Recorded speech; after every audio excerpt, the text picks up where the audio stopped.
राधे राधे मेरे प्यारे बच्चों। आप सभी लोगों का स्वागत है मेरे channel physics bye engineer Ashish Mishra. यहाँ पर फिजिक्स रटाई नहीं जाती है, बिल्कुल समझाई जाती है। बच्चों, आज हम लोग प्रोजेक्टाइल मोशन का सेकंड टॉपिक पढ़ने वाले हैं।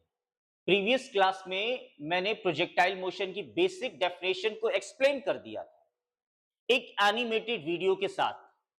तो आप लोग जाइए, फर्स्ट लेक्चर जो मैंने लास्ट टाइम पढ़ाया था वो मेरे चैनल पे ऑलरेडी है।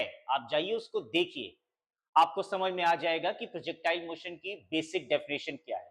लेकिन फिर भी सेकेंड टॉपिक को स्टार्ट करने से पहले मैं आज आपको प्रोजेक्टाइल मोशन की बेसिक डेफिनेशन जरूर बताऊं। तो चलिए स्टार्ट करते हैं। तो लास्ट क्लास में मैंने बताया था कि अगर किसी ऑब्जेक्ट को हम हॉरिजॉन्टल से थीटा डिग्री एंगल बना करके थ्रो कर दें तो वो ऑब्जेक्ट एक पैराबोलिक पाथ, एक कर्व्ड पाथ को फॉर्म करेगा due to the gravity. Due to the gravity जिसको बोलते हैं एक्सेलरेशन ड्यू टू ग्रेविटी। और इस तरीके के मोशन को हम प्रोजेक्टाइल मोशन कहते हैं। इसके बहुत सारे एग्जाम्पल हैं। That is a javelin thrown by athlete. वो देखा होगा, भाला लेते हैं, भाला भाला को ऐसे फेंकते हैं, the javelin thrown by athlete. उस भाला को जैवलिन बोलते हैं इंग्लिश में भैया, थ्रोन बाय द एथलीट। तो वो जैवलिन कैसा पाथ बनाता है? Curved path. बैट्समैन जब बॉल को हिट करता है, विराट कोहली, तो वो कैसा पाथ बनाता है? पैराबोलिक पाथ या कर्व्ड पाथ। इसी तरीके से जब फुटबॉलर फुटबॉल को किक करता है तो वो फुटबॉल भी कैसा पाथ बनाता है? Curved path, parabolic path. आपको इससे बहुत सारे एग्जांपल्स अपनी डेली लाइफ में देखने को मिलेंगे जहां पर ऑब्जेक्ट कर्व्ड पाथ बनाता है, पैराबोलिक पाथ बनाता है। उसी को हम प्रोजेक्टाइल मोशन कहते हैं। और इसी बात को मैंने लास्ट क्लास में एक एनिमेटेड वीडियो के थ्रू एक्सप्लेन किया था। आप देख सकते हैं बच्चों, जरूर देखिएगा। आप देखेंगे तो समझ में आएगा, जरूर आएगा। आप सब्सक्राइब कर ले चैनल को, देखिए जरूर, जरूर करिए। आज हम लोग प्रोजेक्टाइल मोशन का सेकेंड टॉपिक पढ़ने वाले हैं। पैराबोलिक पाथ की इक्वेशन को डिराइव करने वाले हैं। ये प्रूफ करने वाले हैं एक इक्वेशन से कि ये मोशन प्रोजेक्टाइल मोशन है। क्योंकि फिजिक्स में जब तक हम प्रूफ नहीं देंगे कि ये मोशन प्रोजेक्टाइल मोशन है with the help of equation, तब तक वो बात सही नहीं मानी जाएगी। तो उस पैराबोलिक पाथ की हम एक इक्वेशन को डिराइव करने वाले हैं और उसमें वेलोसिटी कंपोनेंट्स के बारे में भी एक्सप्लेन करेंगे आपको। प्रोजेक्टाइल मोशन में वेलोसिटी कंपोनेंट्स के बारे में भी एक्सप्लेन करेंगे आपको। तो बने रहिए वीडियो में, मैं आपको सब कुछ समझाऊंगा, एक एक पॉइंट समझाऊंगा। हाँ, ये ध्यान रखना, प्रोजेक्टाइल मोशन जो कर्व्ड पाथ बनाता है वो किसकी वजह से है? Acceleration due to gravity. Gravity ही ऑब्जेक्ट को नीचे लेकर के आएगी और ऑब्जेक्ट को थीटा डिग्री एंगल बना के फेंकना है। और प्रोजेक्टाइल मोशन दो मोशन का कॉम्बिनेशन है, हॉरिजॉन्टल मोशन और वर्टिकल मोशन। प्रोजेक्टाइल मोशन दो मोशन का कॉम्बिनेशन है, हॉरिजॉन्टल मोशन और वर्टिकल मोशन, हॉरिजॉन्टल मोशन और वर्टिकल मोशन। ठीक है ना? तो इतनी बात जरूर समझ में आएगा। और ये कर्व्ड पाथ बनता किसकी वजह से है? Acceleration due to gravity. अब आज के लेक्चर में मैं आपको प्रोजेक्टाइल के वेलोसिटी कंपोनेंट और प्रोजेक्टाइल पाथ की इक्वेशन सब कुछ डिराइव करके यहां दिखाने वाला हूं। तो वीडियो में बने रहना। चलो स्टार्ट करते हैं। चलिए देखिए, ये जो फिगर मैं आपको शो कर रहा हूं ये प्रोजेक्टाइल मोशन का है। यहां पर देखिए दो डायरेक्शन है बच्चों, हॉरिजॉन्टल हॉरिजॉन्टल डायरेक्शन और ये वर्टिकल डायरेक्शन। यहां पर हमने किसी ऑब्जेक्ट को थीटा डिग्री एंगल बना करके यू वेलोसिटी से थ्रो कर दिया। देखते जाइएगा, फिगर देखिएगा ध्यान से। यू वेलोसिटी से इस ऑब्जेक्ट को हमने थ्रो कर दिया। You velocity that is the initial velocity. और ये वेलोसिटी हॉरिजॉन्टल से थीटा डिग्री एंगल बना रही है। ये जो वेलोसिटी है हॉरिजॉन्टल से थीटा डिग्री एंगल बना रही है। तो इंक्लाइंड वेलोसिटी है। और इंक्लाइंड वेलोसिटी है मतलब ये वेलोसिटी इंक्लाइंड है, हॉरिजॉन्टल से थीटा डिग्री एंगल बना रही है। तो इस वेलोसिटी के दो कंपोनेंट होने चाहिए। कितने होने चाहिए? दो। ये रिजोल्यूशन ऑफ वेक्टर में हम लोगों ने पढ़ा हुआ है। तो अगर मैं आपसे कहूं कि ये वेलोसिटी हॉरिजॉन्टल से थीटा डिग्री एंगल बना रहा है, तो इस वेलोसिटी के मेरे बच्चों कितने कंपोनेंट होंगे? दो कंपोनेंट होंगे। एक बच्चों हॉरिजॉन्टल कंपोनेंट, एक बच्चों हॉरिजॉन्टल कंपोनेंट और एक वर्टिकल कंपोनेंट। सो मैं यहां पर लिख देता हूं, the velocity makes an angle theta from horizontal, so it has two component,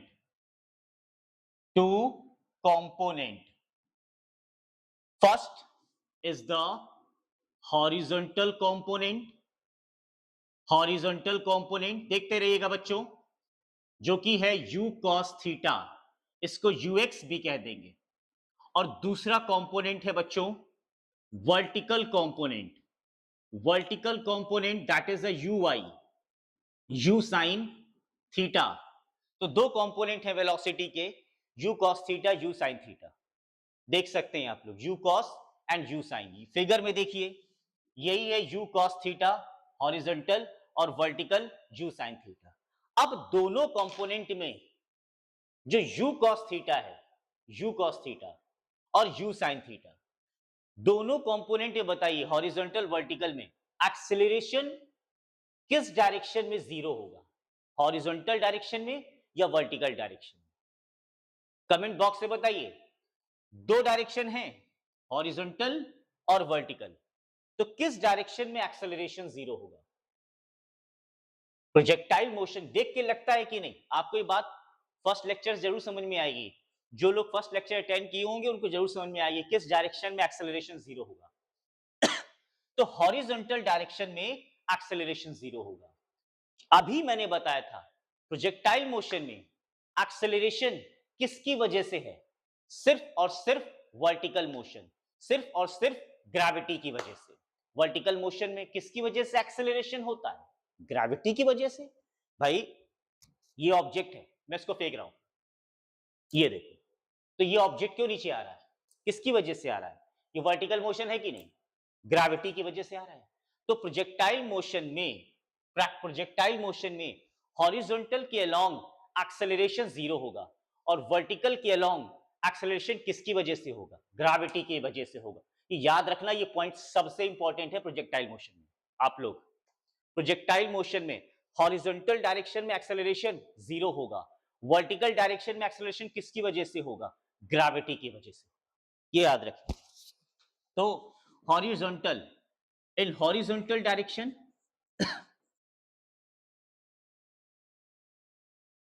on horizontal direction acceleration is zero, in vertical direction, ये सारे पॉइंट मैं एक्सप्लेन कर दूं फिर उसके बाद आते हैं, acceleration due to gravity only, ये याद रखिएगा। अब जरा वापस से फिगर में आए, ये देखिए, जैसे कि मैंने अभी बताया आपको कि वेलोसिटी के दो कंपोनेंट होंगे, एक u cos थीटा और एक दूसरा कंपोनेंट होगा u sin थीटा। अब इसको मैं किसी भी पॉइंट पर एक्सप्रेस कर सकता हूं।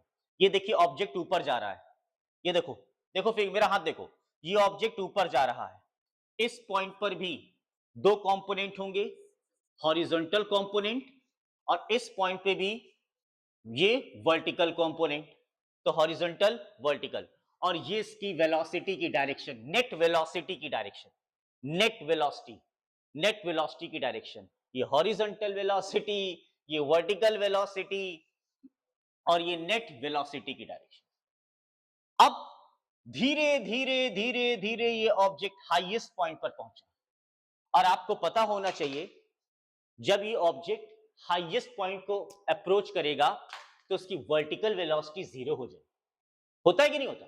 हाईएस्ट पॉइंट पर जैसे जैसे जैसे जैसे ये ऑब्जेक्ट ऊपर जाएगा, जैसे जैसे, तो हाईएस्ट पॉइंट पर इसकी वेलोसिटी क्या हो जाएगी? जीरो हो जाएगी। सेम कॉन्सेप्ट यहां भी अप्लाई होगा। ये ऑब्जेक्ट हाईएस्ट पॉइंट पर पहुंचा तो इसकी जो हाईएस्ट पॉइंट पे जो वर्टिकल वेलोसिटी है वो जीरो हो जाएगी। सिर्फ कौन सा कंपोनेंट रह गया? हॉरिजॉन्टल कंपोनेंट, क्योंकि वर्टिकल कंपोनेंट मतलब वर्टिकल वेलोसिटी तो क्या हो गई? जीरो। ये आप लोगों ने क्लास 9th में पढ़ा होगा। जब किसी ऑब्जेक्ट को नीचे से ऊपर फेंकते हैं तो उसकी जो फाइनल वेलोसिटी है वो जीरो हो जाती है। तो ये वही तो है, वर्टिकल वेलोसिटी हाईएस्ट पॉइंट पे जीरो। अब सिर्फ हॉरिजॉन्टल वेलोसिटी रह गई।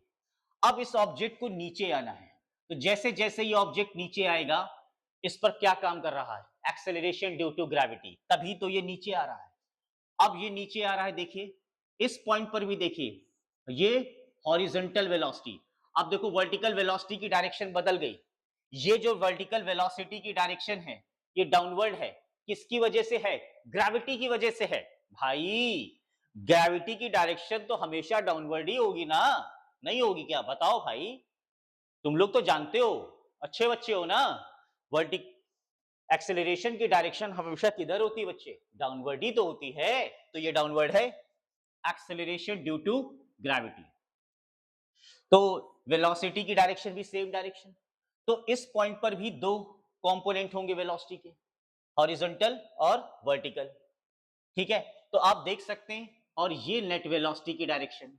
सो यहां पर नेट वेलोसिटी की डायरेक्शन अपवर्ड है, और यहां पर इस पॉइंट पे जब ऑब्जेक्ट नीचे आ रहा है, जब ऑब्जेक्ट नीचे आ रहा है तो नेट वेलोसिटी की डायरेक्शन डाउनवर्ड है। इस केस में नेट वेलोसिटी की डायरेक्शन अपवर्ड है, और डाउनवर्ड की केस में नेट वेलोसिटी की डायरेक्शन डाउनवर्ड है। होगी ही होगी, पक्का होगी, देख लो भाई। तो इसीलिए तो कह रहा हूं भाई, प्रोजेक्टाइल मोशन दो मोशन का कॉम्बिनेशन है, हॉरिजॉन्टल और वर्टिकल। वो इसलिए क्योंकि वेलोसिटी हॉरिजॉन्टल से थीटा डिग्री एंगल बना रहा है, क्योंकि वेलोसिटी हॉरिजॉन्टल से थीटा डिग्री एंगल बना रहा है। तभी तो भाई प्रोजेक्टाइल पाथ बनेगा, पैराबोलिक पाथ बनेगा। पैराबोलिक पाथ कब बनेगा? जब किसी ऑब्जेक्ट को थीटा डिग्री एंगल बना करके फेंका जाए, उसकी ये वेलोसिटी होगी, इनिशियल वेलोसिटी, और वो ग्रेविटी की वजह से ऑब्जेक्ट नीचे आएगा, तभी तो एक पैराबोलिक पाथ बनेगा, कर्व्ड पाथ बनेगा, और इसी मोशन को तो प्रोजेक्टाइल कहते हैं। अब उसमें मैंने प्रोजेक्टाइल मोशन की एक फिगर से आपको सब बातें बता दी कि velocity makes an angle theta from horizontal, so it has two component. बिल्कुल सही, horizontal component u cos theta, vertical component u sin theta. Horizontal direction में एक्सेलरेशन जीरो, वर्टिकल डायरेक्शन में एक्सेलरेशन ग्रेविटी की वजह से। तो ये सारी बातें बड़ी इंपॉर्टेंट हैं एक प्रोजेक्टाइल मोशन के लिए। जब आप प्रोजेक्टाइल मोशन पढ़ने बैठो तो ये की पॉइंट्स अगर आपको याद नहीं है तो एक भी क्वेश्चन नहीं कर पाओगे। सबसे इंपॉर्टेंट की पॉइंट्स मैं आपको बता रहा हूं प्रोजेक्टाइल मोशन के बच्चों, इसको हल्के मत लीजिएगा। ये मत सोचिएगा कि मैंने अभी भी चैनल शुरू किया है तो बस ठीक है। सब चैनल शुरू से ही शुरू होते हैं, बाद में बड़े बन जाते हैं, ये बात ध्यान रखिएगा। ठीक है ना? पहले लोग शुरुआत जीरो से ही करते हैं, बाद में हीरो बन जाते हैं। तो मैं भी कोशिश कर रहा हूं जीरो से हीरो बनने की। अगर आप लोगों का साथ रहा बच्चों तो मैं जरूर जीरो से हीरो बन जाऊंगा। ये अपील है आप लोगों से, अगर आपने मेरा साथ दिया तो मैं जरूर जिस प्लेटफॉर्म पे आया हूं आप लोगों को समझाने के लिए, आप भी मुझे जीरो से हीरो बनाओगे।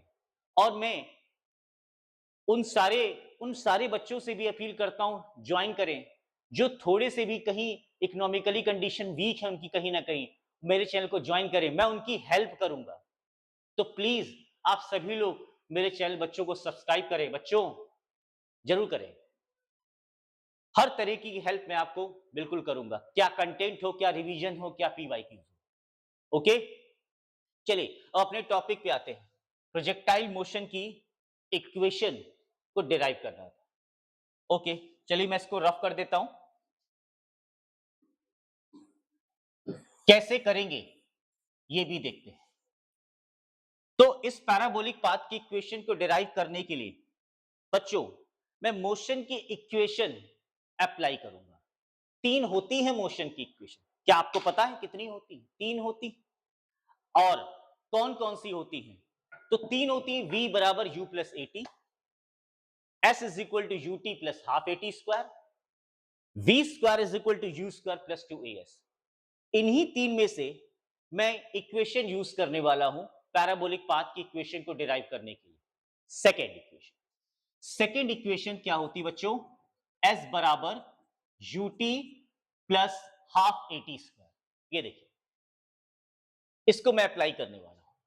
अब इसी इक्वेशन को मैं एक बार हॉरिजॉन्टल मोशन के लिए अप्लाई करूंगा और इसी इक्वेशन को एक बार वर्टिकल मोशन के लिए भी अप्लाई करूंगा, क्योंकि प्रोजेक्टाइल मोशन दो मोशन का कॉम्बिनेशन है। ये बात मैं बार बार बोलता रहूंगा आपसे, ताकि ये बात दिमाग में चली जाए आपके। हॉरिजॉन्टल मोशन और वर्टिकल मोशन। तो जब मैं हॉरिजॉन्टल मोशन कंसीडर करूंगा तो यहां लिख दूंगा टेकिंग हॉरिजॉन्टल मोशन, ये देखिए, और इस डिस्प्लेसमेंट को एक्स से रिप्लेस कर दूंगा, क्योंकि ये एक्स एक्सिस है ना। एक्स एक्सिस मतलब हॉरिजॉन्टल मोशन। अलग अलग मोशन को स्टडी करना पड़ेगा, क्योंकि प्रोजेक्टाइल में दो मोशन है। तो पहले हम हॉरिजॉन्टल मोशन को स्टडी करेंगे, फिर इसके बाद वर्टिकल मोशन को स्टडी। तो x बराबर uxt प्लस ये इंस्टेंट अगर हम ले रहे हैं, ये वाला इंस्टेंट, तो यहां पर आप साइन माइनस लगा सकते हैं, क्योंकि जब बॉल नीचे से ऊपर जाती है तो जी निगेटिव लेते हैं। पता होगा, जब बॉल नीचे से ऊपर जाती है तो जी निगेटिव लेते हैं। ठीक है, ये हॉरिजॉन्टल मोशन है, फिर भी हम यहां पर माइनस ले रहे हैं half G T square. Okay, अब बताइए हॉरिजॉन्टल वेलोसिटी कितनी थी बच्चों? बताओ, horizontal velocity u cos theta. So x is equal to u cos theta. और यार एक चीज तो और भूल गए, हॉरिजॉन्टल के अलोंग तो एक्सेलरेशन जीरो होता है। आपको लिखना है कमेंट बॉक्स पे, हॉरिजॉन्टल के अलोंग एक्सेलरेशन जीरो होता है। अब ये भी एक्सप्लेन किया। तो ax की वैल्यू जीरो हो गई, तो क्या बचा? u cos theta multiply by t plus zero या माइनस जीरो। तो ये बन गई x is equal to U cos theta. So t is equal to, बच्चों t इज इक्वल टू क्या आएगा? x upon U cos theta. तो ये हॉरिजॉन्टल मोशन। अब हम लेंगे vertical motion. So taking vertical motion, vertical motion में भी हम x को अब रिप्लेस करेंगे y से। So y is equal to uy into t, velocity along vertical direction, minus half gt square. So y is equal to, what is the vertical velocity? u sin theta. देखिए बच्चों मेरे, u sin theta multiply by t minus half gt square. t क्या है बताओ जल्दी जल्दी? t, ये देखो इक्वेशन नंबर 1, t बराबर है x upon U cos theta. Put कर दो, हो गया। इसमें इतनी टेंशन लेने की क्या जरूरत है भाई? t को है पुट कर दो, y बराबर u साइन थीटा, t की वैल्यू है x upon u cos theta minus 1/2 जी टी स्क्वायर। टी कितना है? फिर वही x upon U cos theta, square कर दो, x square you square cos square theta, u से u काट दो। भैया 10th में sine theta upon cos theta क्या पढ़ा है? 10th में sine theta upon cos theta क्या पढ़ा है? टैन थीटा पढ़ा है सर जी, टैन थीटा पढ़ा है। So X tan theta minus 1/2 G upon U square cos square theta multiply by X square. ये देखिए एक बेहतरीन सी प्यारी सी अच्छी सी इक्वेशन निकल के आ गई, जो कि ये इक्वेशन रिप्रेजेंट करती है पैराबोलिक पाथ को। ये इक्वेशन चिल्ला चिल्ला के कह रही है प्रोजेक्टाइल मोशन। तो ये इक्वेशन ध्यान रखिएगा, पेपर में 100% आती है।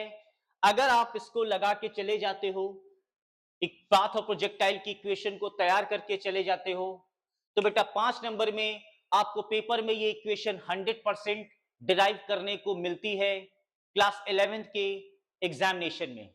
तो इस इक्वेशन को जरूर सीखें, डिराइव करना जरूर सीखें, नहीं तो आपके 5 नंबर चले जाएंगे। ओके, तो आई थिंक ये इक्वेशन आपको समझ में आई होगी। एक्चुअली ये इक्वेशन पैराबोलिक पाथ की equation, x tan theta minus 1/2 g u square cos square theta multiplied by x square.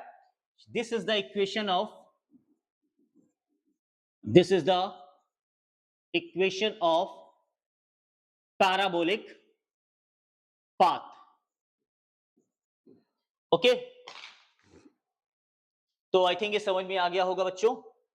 अब हम लोग नेक्स्ट क्लास में प्रोजेक्टाइल मोशन से रिलेटेड टाइम ऑफ फ्लाइट पढ़ेंगे, हॉरिजॉन्टल रेंज पढ़ेंगे। Okay, time of flight, horizontal range, और क्या पढ़ सकते हैं?